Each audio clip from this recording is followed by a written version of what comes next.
Sa halip na ikatuwa ay naging katatawan na lamang ang 20 pesos kada kilo ng bigas ng gobyernong Marcos Jr. para sa maraming Cebuano. Ayon iyan sa isang Cebu-based political commentator. At bakit nga ba ito naging katawa-tawa? Gayong kung tutuusin, Visayas ang naunang makatikim ng ipinagmamalaking 20 pesos na bigas. Si Carla Abellana sa detalye ng balita.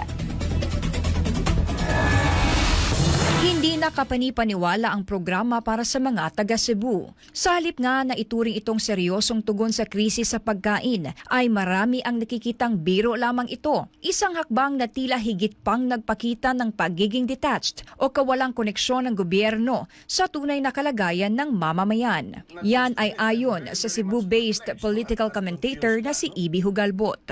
Tinatawanan na lang ng mga Cebuano ang ginawang ito ng gobyerno at tama ka nga, no? May food review sila. Ewan ko kung mayroon bang rating, ilang stars? 5 stars being the highest, most delicious rice. Mariin din niyang binatikos ang paglalagay ng mukha ni Pangulong Ferdinand Marcos Jr. sa mga plastic na bag ng bigas. Anya, malinaw itong patunay ng desperadong hakbang ng administrasyon upang buhusan ng artipisyal na popularidad ang kanilang mga kaalyado, lalo't na lalapit na ang eleksyon sa Mayo 12. I really couldn't understand how Bongbong Marcos stooped to this level of kaipalan, no? I doubt if he has any information na yung mukha niya ay ilalagay dyan, no? Desperado na itong si Bongbong Marcos kasi nga talagang napakababa ng mga ratings ng kanyang bagong alyansang, ano ba yun? Anong tawag yun? Yung alyansa slate niya for senators, no?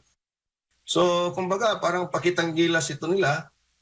Pero nagtataka na rin tayo because when they rolled out or when they announced this program, April 23, pumunta pa nga dito ng patago si BBM, it was also the same day na pinirmahan yung suspension ni Governor Gwen Garcia.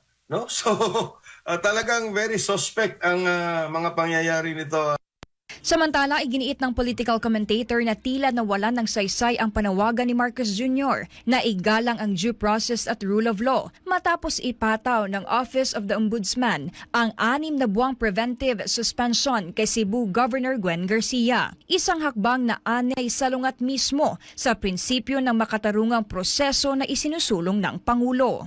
Ang naturang suspensyon ay bunsod ng umano'y paglabag ni Garcia sa environmental regulations matapos payagan ng isang construction company na magsagawa ng proyekto kahit walang Environmental Compliance Certificate o ECC.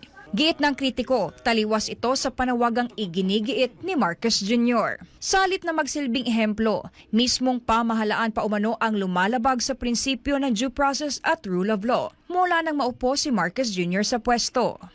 Kasi nga, kung ihahambing mo, not just the PRRD rendition to the ICC at MJ, let us go back to the KOJC siege starting in June until August of last year.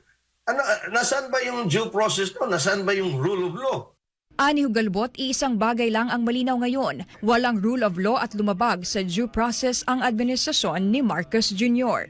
Matatandaan na noong nakaraang taon lumabag sa due process ang gobyerno dahil sa ilegal na paglusob at pagkubkob ng libo-libong pulis sa mga religious compound ng The Kingdom of Jesus Christ. Para sa Diyos at Pilipinas Kumala, Carla Abellana, SMNI News. Stupid.